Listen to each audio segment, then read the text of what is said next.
I set my fork down with the kind of deliberate calm that makes people nervous. The noise at Aunt Elaine's dining table doesn't stop right away. Uncle Greg is still mid-sentence about something involving his golf handicap, and my cousin Brittany is scrolling through her phone, half listening to her husband complain about traffic. The Thanksgiving spread covers every inch of the oak table. Turkey, stuffing, 3 kinds of potatoes, green bean casserole that nobody really wants but everyone pretends to appreciate. Mom's laughter cuts through it all. That performative, too loud sound that makes my shoulders tense before my brain catches up. Madison is 30, and still renting a shoebox, she announces to the entire table, gesturing with her wine glass. Red sloshes dangerously close to the rim. Can you believe it? Meanwhile, Brittany just bought that gorgeous condo in the city. The room doesn't go quiet. Not yet, but I feel the shift. That microscopic change in air pressure when people realize something is about to happen. Brittany looks up from her phone, uncomfortable. Mom didn't help us with the down payment or anything. Of course not, Mom says, waving her hand dismissively. You and Trevor are responsible adults who plan for the future. Her eyes land on me, and there's that familiar glint, the one that says she's enjoying this. Some of us just can't seem to get our financial lives together. My hands rest flat on either side of my plate. The tablecloth is cream-colored, probably expensive. Aunt Elaine always goes all out for holidays. I count the floral pattern repeating itself. Once, twice, 3 times. You're absolutely right, Mom. The words come out even, almost pleasant. Mom's smile widens, mistaking my agreement for surrender. She's about to launch into another comparison, probably about my car or my job or the fact that I haven't been on a vacation in 3 years. I should be saving more money. Uncle Greg nods approvingly. Aunt Elaine refills her wine, satisfied that this uncomfortable moment is resolving itself the way it should. With me accepting my role as the family disappointment, that's why I canceled the standing mortgage transfer to your account this morning. The silence this time is absolute. Mom's wine glass freezes halfway to her mouth. Her expression does something I've never seen before, a sort of rapid cycling through confusion, disbelief, and landing hard on panic. The color drains from her face in stages, like watching a Polaroid develop in reverse. You what? The $1,800 transfer? I continue, keeping my voice steady. The one that's been going out on the 1st of every month for the last 2 years? I canceled it. Good luck with the mortgage, Mom. Aunt Elaine's fork clatters against her plate. Uncle Greg clears his throat, suddenly fascinated by the pattern on his napkin. Brittany's eyes go wide, her phone forgotten in her lap. Madison. Mom's voice has an edge now, sharp enough to draw blood. This isn't funny. I'm not laughing. Earlier that day, I sat in my car in Elaine's driveway, staring at my phone. The banking app was open, showing the scheduled transfers screen. $1,800 on the 1st. Every single month. Never late, never missed. I scrolled through the history, watching my checking account balance drain and refill in a rhythm I'd memorized. Paycheck in, mortgage payment out, bills, groceries. Whatever was left went into savings that never seemed to grow. My finger hovered over the cancel recurring transfer button. I'd pulled up this screen before, dozens of times, but I'd always closed the app, convinced myself that next month would be different. That eventually, Mom would acknowledge what I was doing. That she'd at least stop humiliating me at family gatherings. The button turned red when I held it down. Are you sure you want to cancel this recurring transfer? I pressed confirm. Now, sitting at this table surrounded by the people who are supposed to be my family, I watch the power dynamic shatter like dropped crystal. You can't be serious. Mom's voice rises. Madison Ann Wright, you sit down and tell me you're joking right now. I'm already standing, reaching for my coat from the back of my chair. My hands don't shake. Not yet. That will come later. I'm completely serious. After everything I've done for you? Mom pushes back from the table, nearly knocking over her chair. I raised you. I sacrificed for you. And this is how you repay me? The room holds its breath. This is the part where I'm supposed to apologize, where I back down and promise to reinstate the transfer, and beg forgiveness for embarrassing her in front of the family. Everyone knows the script. I pull my coat on, button by button. The movements feel mechanical, like I'm watching someone else's hands. Enjoy your dinner. Madison. Mom's voice follows me toward the front door. You get back here right now. You can't just walk out. Madison. Aunt Elaine starts to rise, probably to block my path or deliver some speech about family duty. But something in my face stops her. Maybe it's the way I'm not crying, or the way my jaw is set. Or maybe it's just that after 30 years of being the peacekeeper, the people pleaser, the invisible daughter who pays her mother's mortgage while living in a studio apartment she can barely afford. I'm finally done performing. The November air hits my face as I step outside. Cold, sharp, real. My car is parked at the curb under a streetlight. I slide into the driver's seat and close the door, muffling the sounds of the chaos I just left behind. The engine starts with a familiar rumble. My hands find the steering wheel, and that's when they start to shake. Not from regret, from the adrenaline of finally standing up. I stare at the dark windshield, watching my breath fog the glass.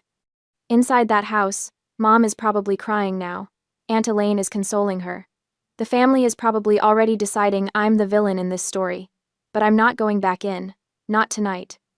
Not ever. The next day, the spreadsheet glows on my laptop screen.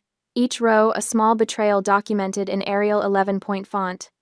I've been sitting at my kitchen table for 3 hours now, cross-referencing bank statements with calendar dates, building a timeline of exactly how much I've bled. The apartment is quiet, except for the hum of my refrigerator and the occasional click of my mouse. My coffee went cold an hour ago, but I keep lifting the mug to my lips anyway, forgetting. $1,800. Every single month. For 24 months. $43,200. But that's not the whole story. I scroll down to the highlighted cells in yellow. The emergency payments. Mom's car needed new brakes. Her water heater died. She had an unexpected dental bill. Each crisis arrived with the same frantic phone call, the same tremor in her voice that made my stomach drop. September last year, $4,000 for the roof repair that couldn't wait. March, $2,500 for the furnace. June, $5,000 because the property taxes came due, and she'd completely forgotten. December, right before Christmas, $13,000. She said the townhouse was going into foreclosure. She cried on the phone. I emptied my savings account and canceled my own holiday plans. The total at the bottom of the spreadsheet makes my chest tight.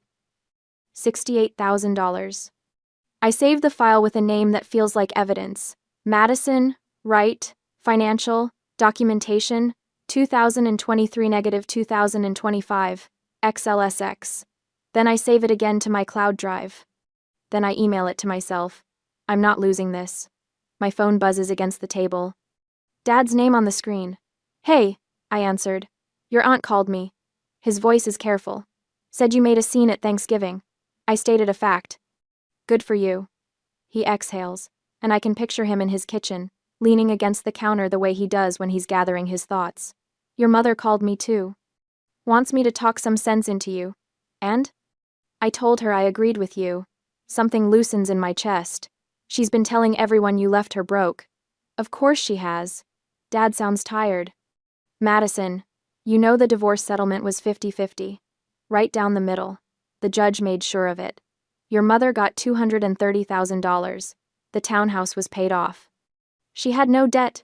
Where did it go? Where does it ever go? He pauses. That spa membership costs $800 a month. I saw the credit card statements before we split. She was spending $4,000 a month at Nordstrom, getting her hair done every 2 weeks at that place in Belmont, the kitchen renovation that she absolutely had to have, the bathroom remodel. New furniture. She spent the money, Madison. That's what she does. I already knew this. But hearing Dad confirm it makes the spreadsheet on my screen feel less like paranoia and more like proof. Thanks for telling me, I say. I should have told you 2 years ago. His voice drops. But honestly, I thought you were just helping her with groceries or small bills. I had no idea you were paying the entire mortgage until Elaine opened her mouth. He sighs. I'm sorry I didn't ask sooner. Everyone. We hang up, and I'm staring at the spreadsheet again when someone knocks on my door. Sharp, insistent raps that make me flinch. I know who it is before I open it. Aunt Elaine stands in my hallway, still wearing her coat, her face arranged in that expression of righteous concern that makes her look like a church lady about to deliver a sermon. She doesn't wait for an invitation. She pushes past me into my apartment, her eyes scanning the small space with the kind of judgment that catalogs every second-hand piece of furniture, every scuff mark on the wall. "We need to talk," she announces. "Hello to you too. Don't be flip with me, Madison." She turns to face me, and there's no warmth in her expression. No curiosity about my side of things. "Do you have any idea what you've done?" "I stopped paying my mother's mortgage." "You humiliated her. In front of the entire family." Elaine's voice rises. "She's your mother. She raised you. And you threw that in her face like it meant nothing." I close the door. My hand stays on the knob. "Did she tell you how much I've been paying?" "That's not the point. $1,800 a month. For 2 years. Plus another $24,000 in emergency payments." The numbers roll off my tongue. I've been staring at them long enough that they're memorized. $68,000 total. Elaine waves her hand like, I'm talking about pocket change. Family helps family. Does family humiliate family at Thanksgiving dinner? She was just joking. She called me a financial failure. She compared me to Brittany. She does this every time we're together, and I'm supposed to smile and keep writing checks? Your mother is bad with money. Elaine says it like she's admitting something, like this confession should make me sympathetic. Everyone knows that. But she raised you by herself after your father left. You owe her. Dad didn't leave her broke. The divorce was 50-50. Elaine's mouth tightens. She knows. Of course she knows. That doesn't change your responsibility. If you stop paying, she loses the house. Is that what you want? Your mother homeless? I want her to be an adult. She's 55 years old, Madison. She can't just start over. I'm 30. Why can't I? The question hangs in the air. Elaine stares at me, and I see the calculation happening behind her eyes. She's realizing that shame won't work anymore. That I'm not the same person who showed up to Thanksgiving dinner yesterday. If she loses that house, everyone will know it's your fault. She says finally. Your cousins, your aunts and uncles, everyone at church. They'll know you abandoned your own mother. They can think whatever they want. This will follow you. Her voice drops, taking on an almost threatening edge. People talk. Your coworkers will hear about it. Your boss. Everyone will know what kind of daughter you are. I walk to my laptop and turn it to face her. The spreadsheet fills the screen. $68,000 in a cell at the bottom, highlighted in red. Feel free to share that number when you're telling everyone what kind of daughter I am. Elaine looks at the screen. Her jaw works, but she doesn't say anything. I'm done, I tell her. You can leave now. She goes without another word, and I lock the door behind her. Then I sit back down at my kitchen table and open my email. The message takes me 10 minutes to write. I keep it formal, professional. The kind of email I'd send at work when documenting a problem. 2. Carolyn Wright, Elaine Peterson, CC, Richard Wright, subject, financial support notice. Effective immediately. I will no longer provide financial support for mortgage payments or other expenses. I have attached documentation showing $68,000 in payments made between November 2023 and November 2025. This decision is final. Madison Wright. I attach the spreadsheet. My finger hovers over the send button for only a moment. The email whooshes away. My phone stays silent for the rest of the evening. No calls, no texts. When I check the family group chat before bed, there are no new messages. Just silence where there used to be constant noise. I look at my bank account one more time. The balance is higher than it's been in 2 years. Next month, it will be higher still. The price of that number is the silence on my phone, the ostracization that's already starting. But for the first time in 24 months, I can breathe. On Monday, the notification pops up on my phone during lunch break. A coworker tagged me in a comment thread. I don't even need to open it to know what's happening. My stomach drops before my brain catches up, that familiar sick weight settling somewhere behind my ribs. The post is public. Of course it is. Mom has never believed in handling family business privately, not when there's an audience to manipulate. Her profile picture shows her at some charity gala from 3 years ago, wearing a dress I now realize I probably paid for. The text is long, rambling. The kind of emotional vomit that people scroll past unless they know the players involved. Some people don't understand what it means to honor your parents. It begins. After everything you sacrifice, After all the sleepless nights and hard choices, after giving up your own dreams to raise them right, they just walk away. Abandon you when you need them most. I'm getting older. I won't be here forever. But I guess that doesn't matter to some people. She doesn't name me. She's too smart for that. But she's tagged Aunt Elaine, Uncle Greg, 3 cousins, and half a dozen family friends, people who were at Thanksgiving, people who know exactly who she's talking about. The comments are already rolling in. Sympathetic emojis, praying for you and stay strong, and some children just don't appreciate what they have. Mrs. Henderson from 2 doors down wrote, "You deserve so much better." I lock my phone and set it face down on my desk. The spreadsheet I was working on blurs in front of me. "Hey, Madison?" I look up. Jessica from accounting is standing in my cubicle entrance, her expression carefully neutral. The kind of neutral that means she's seen something and doesn't know how to bring it up. "I just wanted to check if everything's okay. I saw your mom's post and..." Heat floods my face. Not embarrassment exactly. Something sharper. The realization that my personal crisis has officially leaked into my professional life. I'm fine. The words taste like cardboard. Family stuff. You know how it is. Jessica nods, but her eyes hold that look. Pity mixed with curiosity mixed with judgment. She's wondering what I did to deserve a public shaming from my own mother.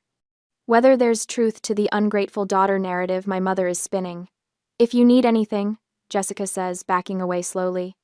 After she leaves, I pull up the post again, read through the comments, watch the likes climb. 43 people have validated mom's victimhood in the span of 20 minutes. My fingers move on autopilot, typing out a response. A clear, factual explanation of the last 2 years, the mortgage payments, the manufactured emergencies. The casino receipts I haven't even shared yet. Every detail laid out in numbered points, irrefutable and damning.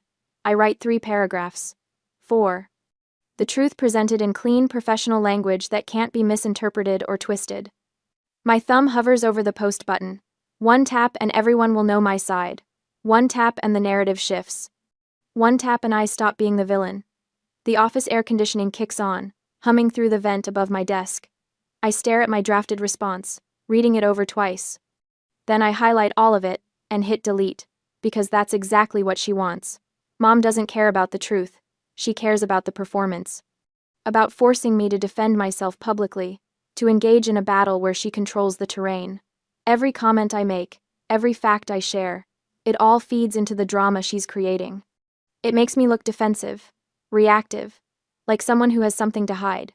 I block the post from my feed instead. Don't unfriend her. Don't comment. Just remove it from my view like it never existed. My hands are steadier than I expect. The phone rings 20 minutes later. Dad's name flashes across the screen. "I saw it," he says before I can speak. No greeting, just straight to the point. "Don't respond. I wasn't planning to." "Good."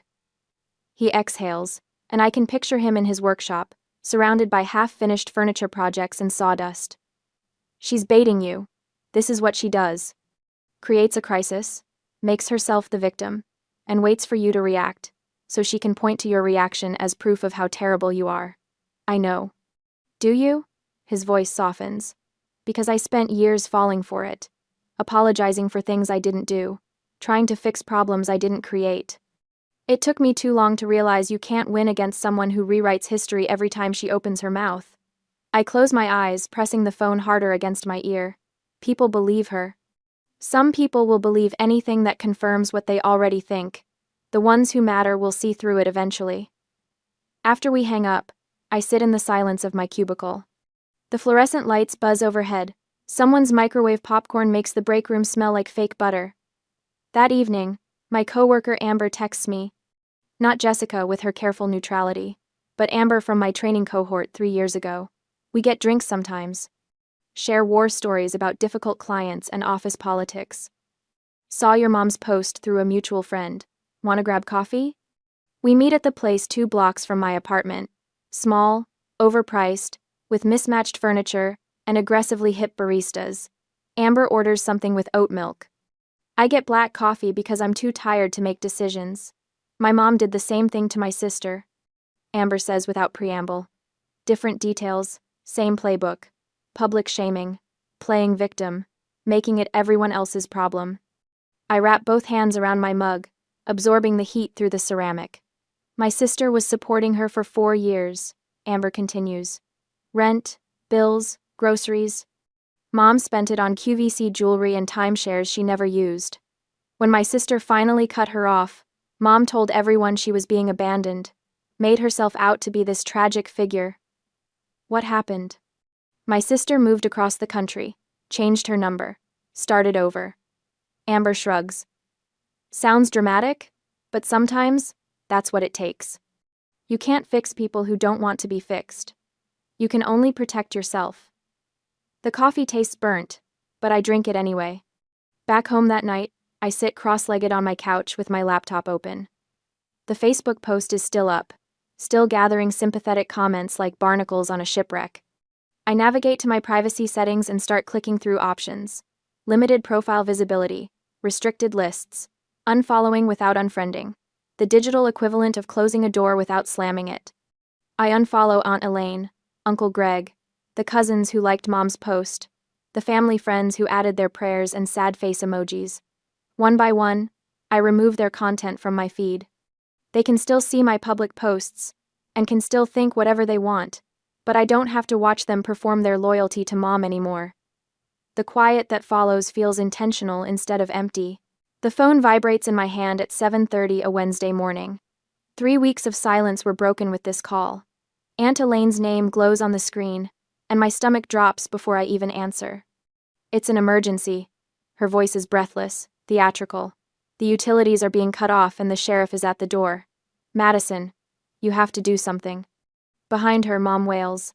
The sound is high-pitched, desperate, exactly calibrated to trigger every guilt receptor I've spent 30 years developing. What happened to the money from... There's no time for questions. Elaine snaps. Your mother has 0 cash. 0. They're going to shut everything off today. She'll have to move into some horrible motel, or worse, she'll have no choice but to show up at your office. The threat lands exactly as intended. I picture Mom making a scene in the lobby at work, crying to my boss about her cruel daughter. The professional reputation I've carefully built, shattered in one performative meltdown. You have 2 hours to fix this, Madison. 2 hours. The call ends before I can respond. I sit on the edge of my bed, still in my pajamas, phone cooling in my palm. The apartment is quiet, except for the hum of the refrigerator and distant traffic. My bank app is already open from checking my balance earlier. That little green number that's finally starting to grow.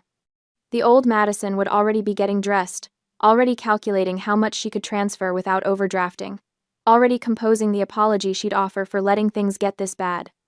But I've seen the pattern now.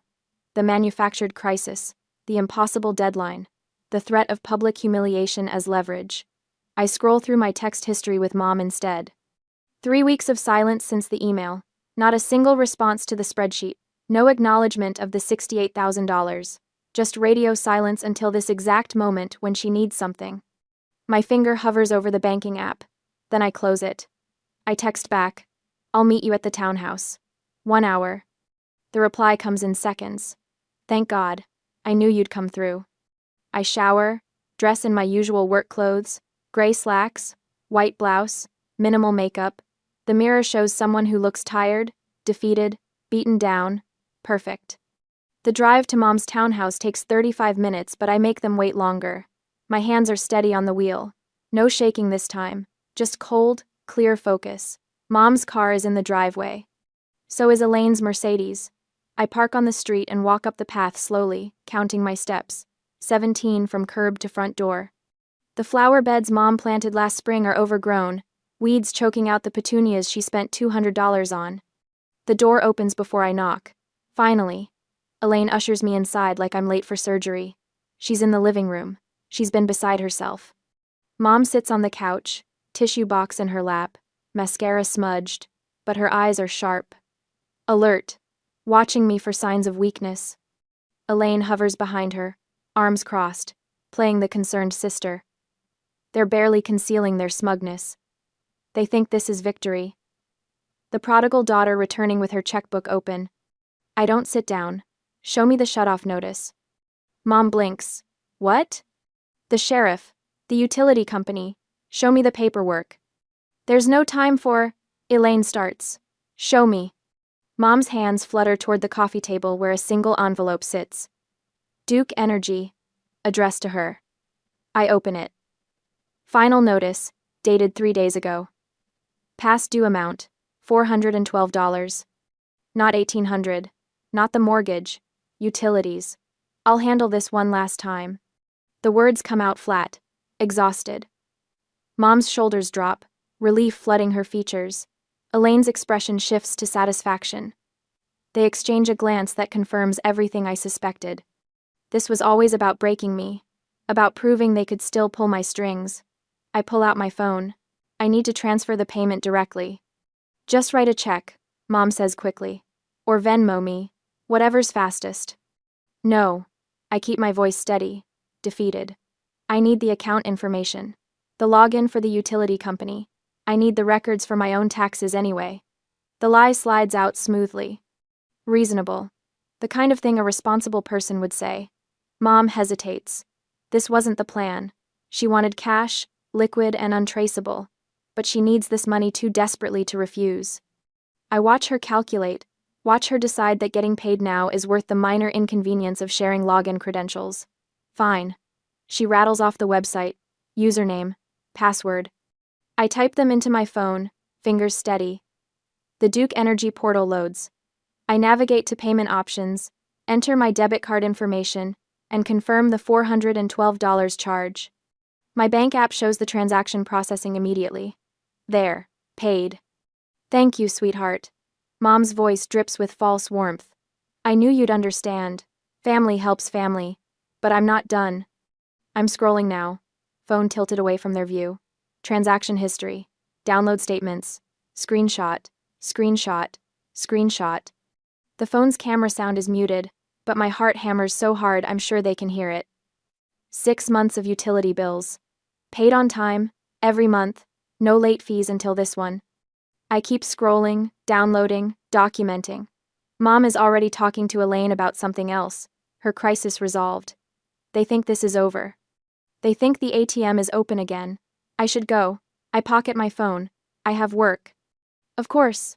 Mom doesn't stand to walk me out. Thank you, Madison. I know things have been tense, but this really means a lot. I don't respond. Just head for the door, hand steady on the knob. Outside, I don't drive away immediately. I park down the street where my car isn't visible from the townhouse windows.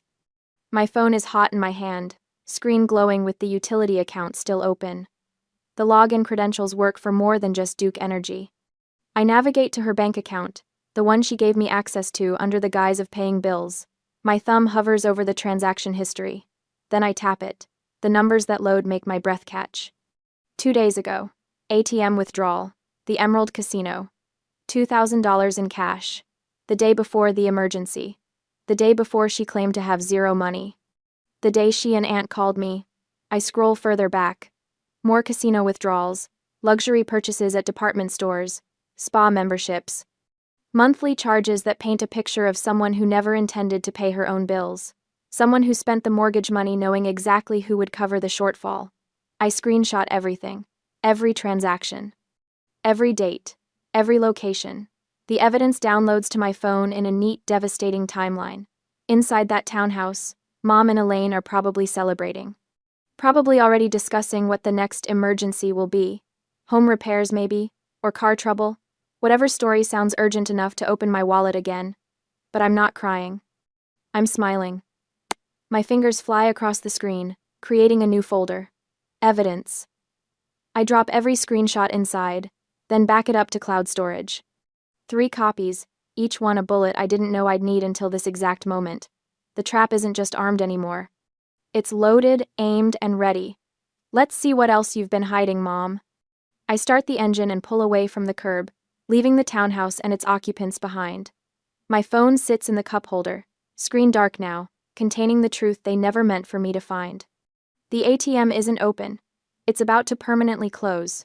The text comes through 4 days after I paid the utility bill. Mom, Madison, I need to talk to you about something urgent. My car is making a terrible noise, and the mechanic says it needs $1,200 in repairs immediately. I can't get to work without it. I stare at the message while my coffee goes cold. The same urgency, the same breathless crisis, the manufactured panic that used to send my heart racing and my fingers flying to the bank app. Not anymore. I scroll through the screenshots I took while logged into her account. Transaction after transaction, each one telling a story she never wanted me to read. The grocery store charges are reasonable enough. The utility payments are there, smaller than she claimed. But then there are the other ones. The luxury spa, the designer outlet mall, the wine bar downtown that charges $18 for a glass of Pinot. And the big one. The devastating one. The Emerald Casino. My thumb hovers over the reply button.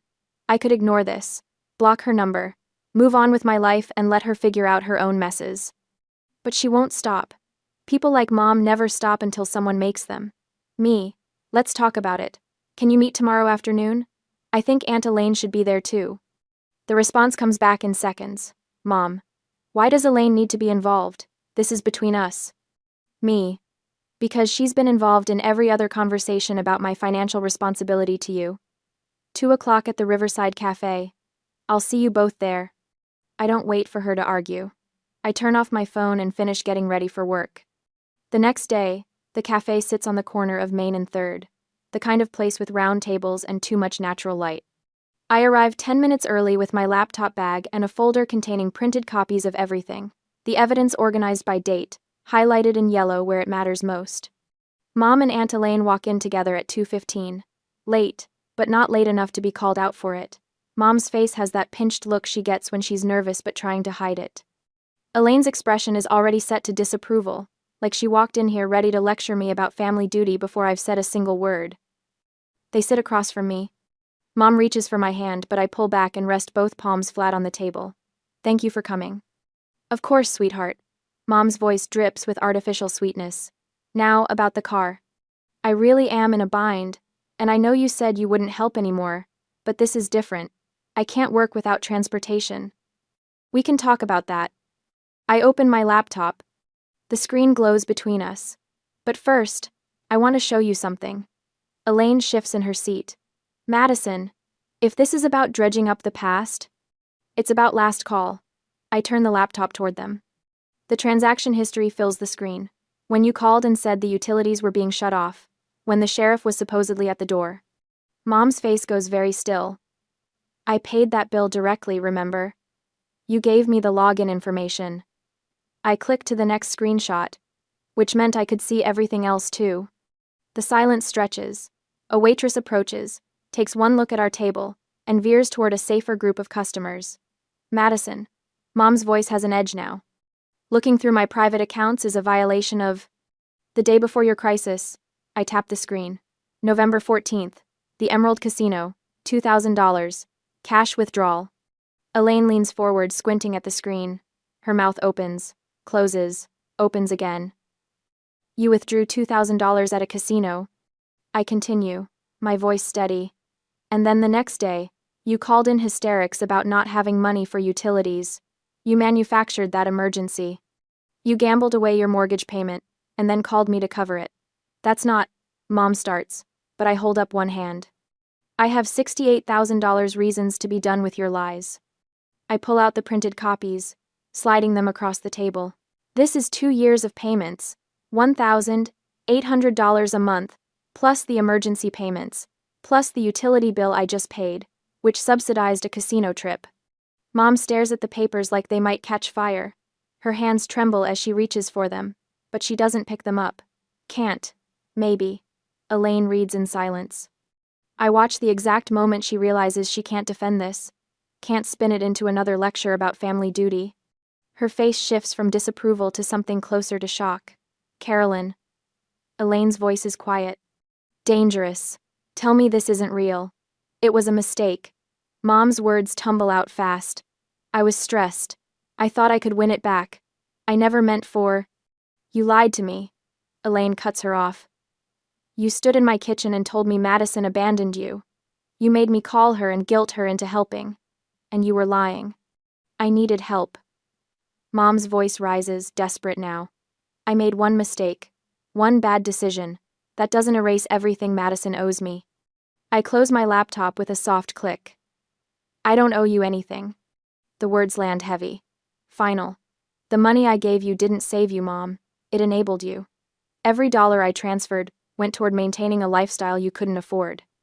The designer clothes, the spa memberships, the casino trips. You didn't need rescuing. You needed someone to stop rescuing you. Mom opens her mouth, but nothing comes out. Her eyes are shining, and I wait for the tears, the performance. But even she seems to realize it won't work this time. I pull out my phone and open the family group chat. 37 members. Cousins, aunts, uncles, second cousins I barely remember. I haven't posted anything yet, I say, showing them the empty message box. But I will if this continues. The casino receipt, the transaction history, the whole truth about where my money actually went. You wouldn't. Mom's voice cracks. Try me. I meet her eyes. The caption writes itself. I didn't abandon her. She spent the mortgage money at the casino. Elaine sinks back in her chair, all the fight draining out of her. Without the moral high ground, she's just another witness to a truth too ugly to defend. I'm done being the solution to problems you create. I stand, gathering my laptop and folder. I've changed the passwords on my accounts. All of them. Don't call about emergencies. Don't text about crises. Don't show up at my apartment or my work. After everything I did for you? Mom's voice breaks on the last word. I pause at the edge of the table. You raised me. Past tense. That job is over. And you got paid for it. $68,000 worth. I walk out while they're still sitting there, stunned into silence. The afternoon sun hits my face as I step onto the sidewalk. My hands aren't shaking. My chest isn't tight. For the first time in 2 years, I feel lighter than air. 5 months changes everything and nothing at all. My new apartment has actual closet space, 2 bedrooms, even though I live alone. The second one holds a desk, bookshelves, and a reading chair I found at an estate sale. Fresh tulips sit in a glass vase on the kitchen counter, bright yellow against the white subway tile. I bought them yesterday because I wanted to, not because they were on clearance. My savings account has an actual balance now. Real numbers that grow instead of drain. The Easter gathering is at Aunt Elaine's again. Different holiday, same house, but I'm parking at the curb by choice this time. Not obligation. Not guilt. Just the simple decision to show up because I want to see Dad and a few cousins who reached out after the dust settled.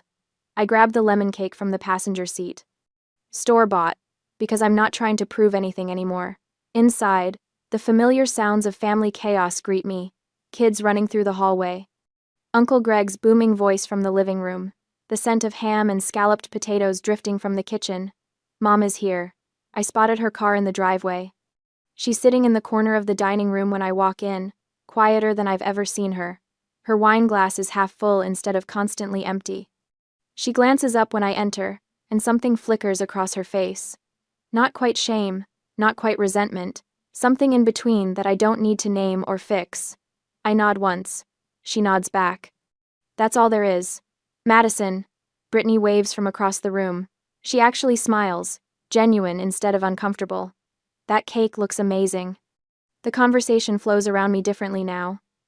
Aunt Elaine asks about work with real interest instead of veiled judgment. Uncle Greg talks about his new boat, without comparing it to what I can't afford.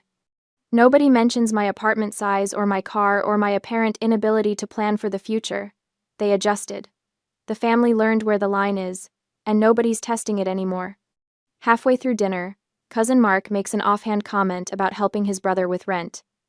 Family helps family, right? That's what we do. The table doesn't go silent, but I feel the slight shift, that microscopic awareness of weight behind those words. I set down my fork, take a sip of water, and smile. No tension in my shoulders. No calculating how to escape. Everyone's responsible for their own finances. Mark blinks, nods slowly. Yeah, I guess that's true too. The conversation moves on. Someone asks about dessert. Brittany's husband tells a story about their dog. The moment dissolves like sugar in coffee, sweet and unremarkable. Later, Dad catches me by the coffee station. He squeezes my shoulder once, firm and proud. He doesn't say anything. Doesn't need to. On Tuesday, a younger woman from accounting stops by my desk. Sarah, maybe 24, with circles under her eyes that look familiar. Can I ask you something? She glances around like she's afraid of being overheard. It's about family stuff. We end up having coffee in the break room. She tells me about her parents, their constant requests, the guilt trips, the threats. Her voice shakes when she talks about cutting them off. Everyone says I'm being selfish. I think about the spreadsheets, the casino withdrawal. The 2 years of silence I mistook for love. You can love people from a healthy distance, I tell her. You're not responsible for fixing problems they create. She's crying now, but the relief on her face is unmistakable, like someone finally gave her permission to breathe. I give her my number, tell her to call if she needs to talk. She hugs me before leaving, whispering thank you against my shoulder. That evening, I meet Dad and Jessica, my coworker who validated my boundaries 6 months ago, at the Italian place downtown. We order too much food and split a bottle of wine that costs more than I used to spend on groceries for a week. To chosen family, Jessica says, raising her glass. Dad grins. To Madison finally choosing herself. We clink glasses, and the sound rings clear. Driving home, the sunset spreads across the horizon in shades of orange and deep pink.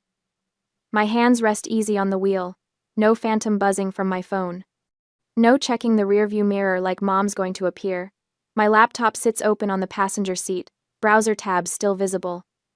One shows a photography course starting in June. Another has flight prices to Colorado.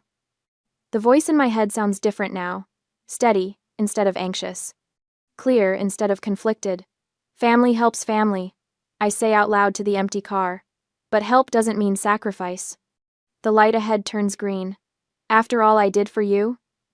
I smile at my reflection in the windshield. I finally did something for myself. My hands stay steady on the wheel. The road ahead is mine. The invisible provider now provides for the only person who never exploited her, herself.